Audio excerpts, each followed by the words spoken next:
Buongiorno e bentrovati all'appuntamento con A Voi la Linea. Iniziamo con lo sport, perché il mondo dello sport, nonostante la pandemia da Covid-19 e numerose difficoltà, non si ferma. Il presidente del centro sportivo provinciale di Pordenone, Ivo Neri, annuncia che già a marzo l'ente di promozione sportiva organizzerà a Piancavallo i campionati italiani di sci. Sentiamo.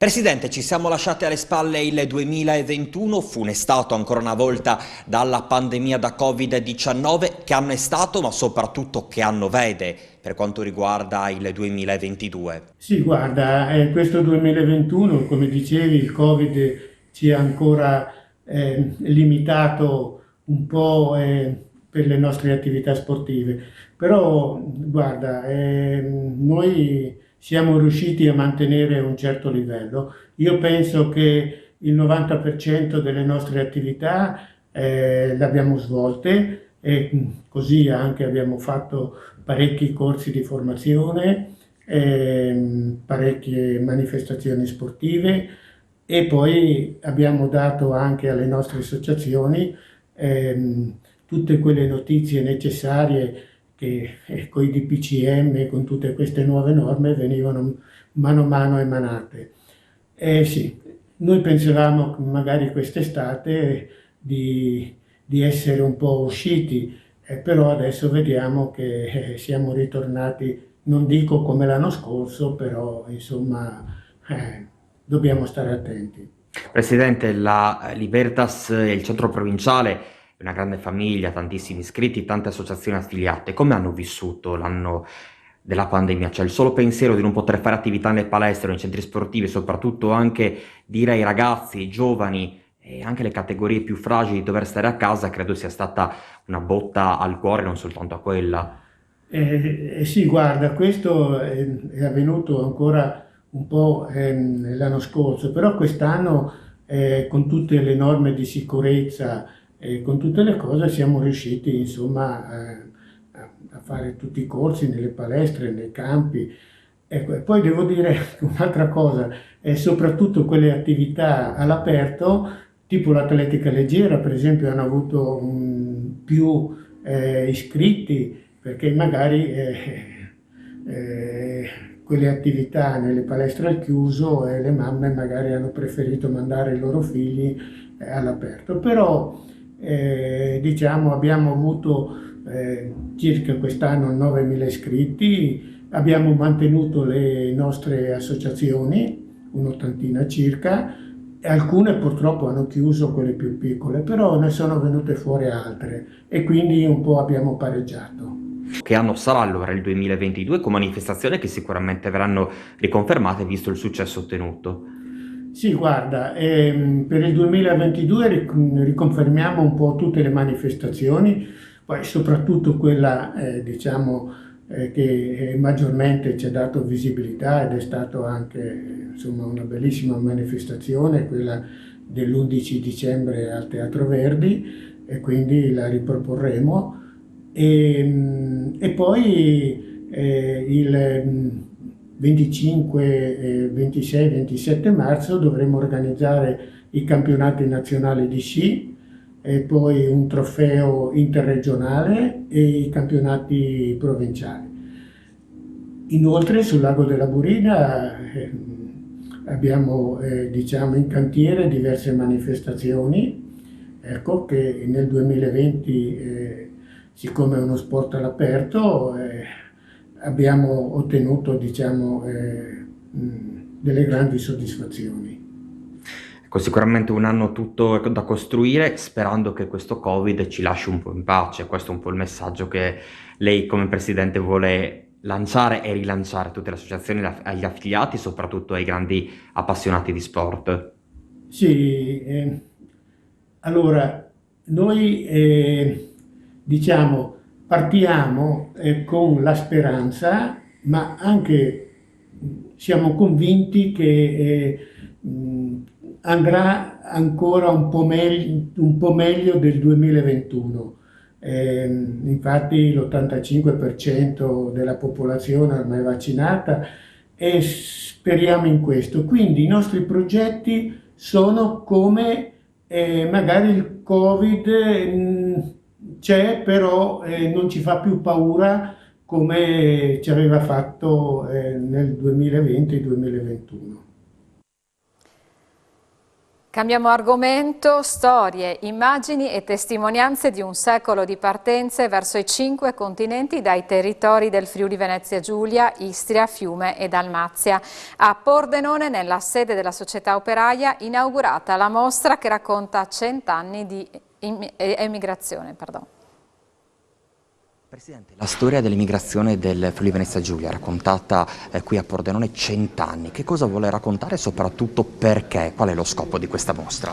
Lo scopo è di ricordare un fenomeno che ha profondamente segnato la nostra regione e non solo, un fenomeno nazionale che oggi però noi concentriamo sul Friuli Venezia Giulia. Qua si parla della migrazione friulana in America del Sud, in America del Nord, in Oceania, senza pensare alla Francia, alla Germania, alla Svizzera soprattutto, e anche tragicamente anche al Belgio l'episodio di Marcinelle che ha segnato proprio la storia del lavoro friulano in Belgio, insomma, quella tragedia nella miniera. Seguo l'aspetto più legato appunto ai laboratori, alla costruzione di un percorso che è nato per volontà della Società Operaia e del progetto Vite Forestiere, che è iniziato nel marzo del 2021 e si concluderà con l'evento finale il 21 marzo del 2022, ed ha coinvolto 5 istituti scolastici del Pordenonese, raccogliendo l'adesione di quasi 20 ragazzi che hanno partecipato a una serie di laboratori, incontri con gli autori e visite che abbiamo condotto in quella che è la realtà regionale del territorio, che ha raccontato un po' anche attraverso la visita ai musei di Udine e di Cavasso la storia dell'emigrazione regionale. Il Comune ha voluto sostenere questa mostra della Società Operaia in un percorso ideale che da qui poi prosegue a Palazzo Montereale Matica con un'altra mostra del mosaico bellissima, per andare poi a Palazzo Ricchieri e infine il clou con la mostra del Novecento allestita a Pordenone, che abbiamo appena prorogato fino al fine febbraio. Quindi è sicuramente un appello anche e soprattutto ai giovani, no? Giovani che purtroppo per motivi di lavoro ed economici sono sempre più invogliati a prendere le valigie e andarsene via da questo paese. Cosa ne pensa? Penso che sia ora di cercare di innescare un processo inverso, ma per farlo bisogna anche che i giovani si rinnamorino della propria terra, delle proprie origini, come dicevo prima. È anche un processo culturale. Certo, servono anche opportunità. Nel nostro piccolissimo del comune di Pordenone noi cerchiamo di attivare politiche giovanili per favorire questo processo. Non si torna indietro rispetto all'immigrazione storica, però ci sono importanti fenomeni migratori, sicuramente fatti in maniera diversa, in persone diverse ai grandi esodi del secolo scorso e di 2 secoli fa, però di notevole importanza per quanto ci riguarda. Perché la nuova migrazione ci porta via cervelli, ci porta via una capacità di lavoro molto importante che farebbe bene anche all'Italia. Presidente, una volta c'erano il Sud America, una volta c'era il Belgio, abbiamo assistito a tanti fenomeni. Adesso quali sono i lidi per i quali i giovani tendono ad emigrare, fare la valigia, lasciare tutto e mentre concentrarsi per ripartire con una nuova vita?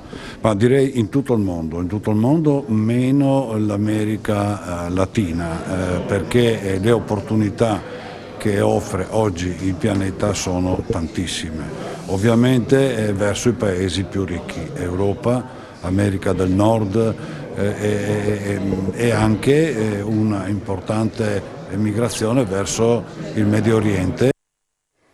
E in attesa dell'ufficializzazione della lista dei pubblici esercizi per entrare nei quali sarà necessario per i clienti esibire il Green Pass, c'è preoccupazione tra i tabaccai. C'è chi già pensa allo sciopero delle sigarette. Li ha sentiti per noi Alexis Sabot. Siamo alle Tre Sorelle, l'edicola e la tabaccheria in particolare, con il titolare Marco Beltrame, proprio per capire questa novità accedere con il Green Pass anche nelle edicole dei tabacchini. Lei è pronto, avendo già ristorante? Sì, noi avendo già ristorante abbiamo una macchina dove possiamo fare il Green Pass in automatico.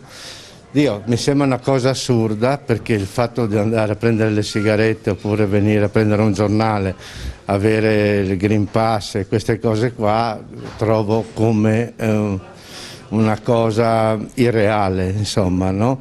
Spero che si risolva nella maniera più semplice questa situazione, perché altrimenti ci crea sempre più problemi di lavoro. Sì, anche perché è una perdita ancora di più di tempo, no? Continua di gente che stiamo già vedendo da gennaio, c'è un buon 30% in meno, ecco, di gente che gira. Quindi perdita di tempo e di gente, perché anche la gestione del controllo del Green Pass immagino che vi crea una difficoltà in più. Esatto, le ho detto, noi abbiamo risolto il problema con una macchinetta, comunque è una spesa, è un investimento, vediamo fino a quando va e chiuso. Secondo lei quindi ci può essere anche una minor richiesta, cioè i clienti non arrivano a prendere i tabacchini? Sicuramente ci sarà una minore richiesta, più si chiude, più si fa vincoli e meno gente che gira. Ci saranno tutti alla ricerca di macchinette, quindi per andare a prendere le sigarette.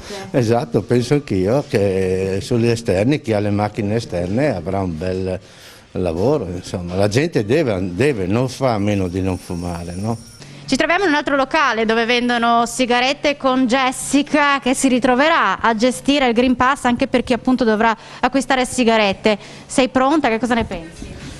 Allora, giustamente se dovrò farlo lo farò, però sinceramente vorrei riferirmi più che altro ai miei colleghi tabaccai di fare una specie di sciopero almeno di un giorno, perché essendo dello Stato i soldi ovviamente vanno a loro. Se noi facessimo qualcosa come uno sciopero per fargli capire che comunque noi non siamo tenuti a controllare una cosa alla quale non siamo tenuti, quindi mi piacerebbe poter fare questa cosa, e se qualcun altro la farà sarei contenta. Quindi magari sentirai qualche tuo collega tabaccaio per proporre questa cosa? C'è la pagina Facebook dove ci sono tutti i tabaccai, ma più che altro sì, perché comunque sappiamo bene, e mi riferisco ai miei colleghi, che i clienti vorranno sempre, dai, portamele fuori, facciamo così, quindi magari ci mettono anche a rischio noi, quindi il governo questo non lo capisce, loro dicono cosa fare, cosa no, però poi siamo noi dover correre su e giù, fuori, dentro, e magari arriva in quel momento il controllo e noi ci ritroviamo con le mani in mano, non sappiamo neanche noi cosa fare. Io non condivido, e comunque queste sono le mie parole, grazie. E poi saranno tutti alla ricerca di distributori automatici, magari andranno tutti a prendere sigarette. È vero, sì, chiaro, però sì, anche quella è una bella spesa, io sicuramente non la farò, però sì, sicuramente avrò un calo anche di lavoro come lì, perché io, avendo anche bar, ho avuto un calo molto molto grosso per quanto riguarda la parte bar. Sì, e quindi adesso vedremo anche con questa cosa. Fabrizio è qui nel suo tabacchino, il tema è il seguente: Green Pass obbligatorio anche qui, lei che cosa ne pensa? Aspettiamo intanto che sia ufficiale la cosa, per me non lo faranno, penso che le tabaccherie, le edicole saranno escluse, secondo me quasi sicuramente. Altrimenti ci adatteremo, cosa dobbiamo fare? Purtroppo diventa un lavoro in più, qui c'è gente che viene, entra, esce e quindi diventa un po' un problema sicuramente. Però... Ma lei non si sente più sicuro se dovesse avere a che fare solo con gente che hanno il Green Pass? Con la porta aperta tutto il giorno, con la mascherina FFP2 e quindi penso di essere abbastanza protetto. Qui entra uno alla volta, due, e stiamo un po' attenti che stiano abbastanza lontani, eccetera, che ci sia distanziamento e quindi... C'è qualche suo collega che invita allo sciopero delle sigarette, proprio perché diventa ancora più difficile gestire anche il controllo del Green Pass? Io adesso uno sciopero mi sembra un po' esagerato, d'altronde qualcosa bisogna fare, siamo in una situazione difficile, dobbiamo stare alle regole, ragazzi, penso questo. Ci separiamo per un attimo per una breve Pausa pubblicitaria e ci ritroviamo tra poco per la seconda parte di A voi la linea.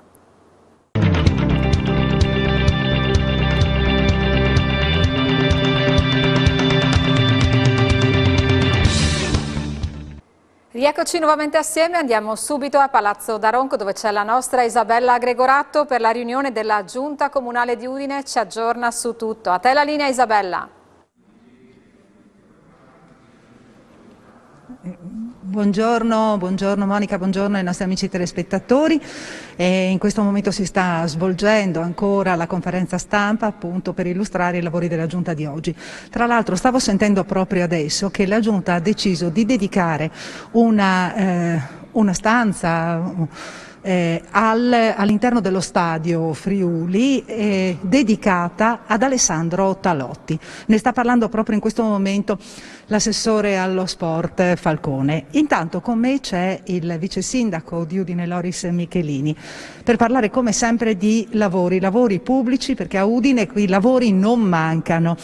Partirei da quello che dovrete decidere, dalle sorti che praticamente dovrete decidere per la zona, la ZTL, la zona praticamente esclusivamente pedonale. Ecco, noi abbiamo già delimitato l'area diciamo pedonale e la zona ZTL che raggruppa l'area limitrofa a quella pedonale. Questo l'abbiamo fatto 1 anno e mezzo fa, adesso cosa andiamo a fare? Adesso abbiamo la necessità con una variante di modificare il piano urbano della mobilità perché ci permette di recepire, quindi adottare questa variante, recepire il passaggio per poi procedere con il disciplinare che regolamenta gli accessi in queste aree. Tenete presente che nell'area pedonale non si può accedere, nell'area invece a ZTL si può accedere. Quindi noi con questa variante, poi disciplinare che regolamenta l'accesso, andremo ad emettere i nuovi permessi per poter entrare. Ecco, praticamente avete avuto anche il placet dell'azienda sanitaria, no? Sì. Avete tutte le carte in regola per poter procedere. Sì, diciamo che ci hanno autorizzato alla rinuncia alla VAS, quindi alla valutazione ambientale strategica, e adesso possiamo procedere con le varie riunioni che andremo a fare in questo mese, perché abbiamo 30 giorni di tempo, perché qualcuno può anche fare delle osservazioni. Quindi vorrete anche sentire i pareri delle persone. Certo. E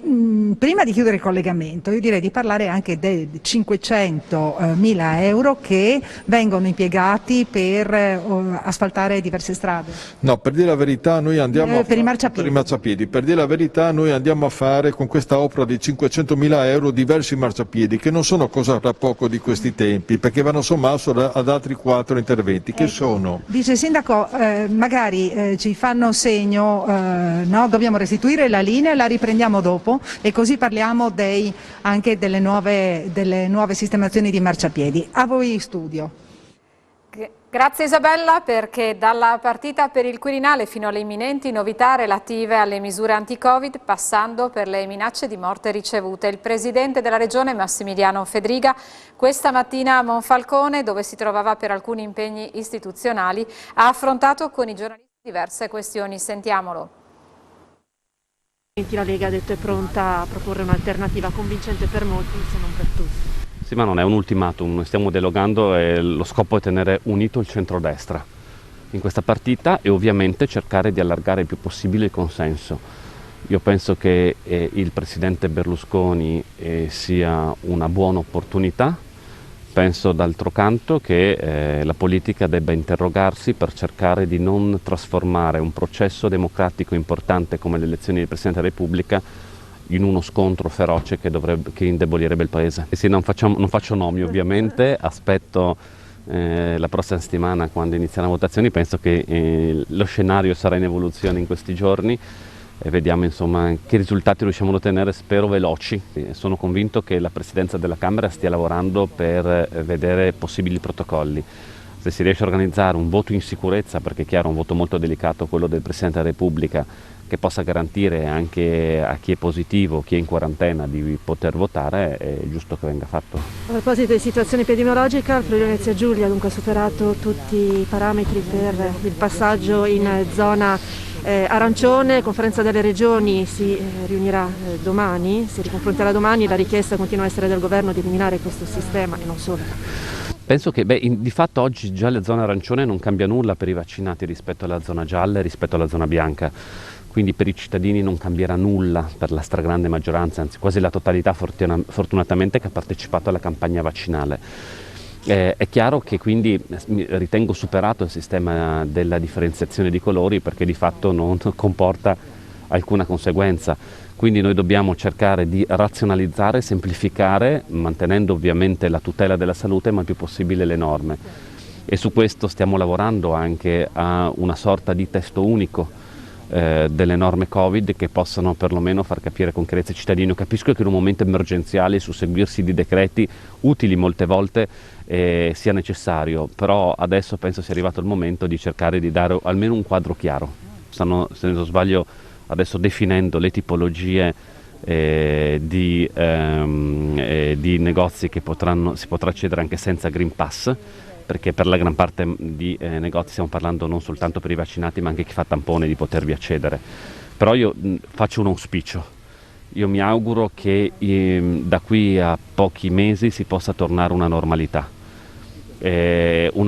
che vuol dire anche superare queste regole, perché i numeri che stiamo vedendo ci testimoniano che per i vaccinati, soprattutto per chi ha terza dose, con questa variante c'è una copertura molto importante rispetto alla malattia grave.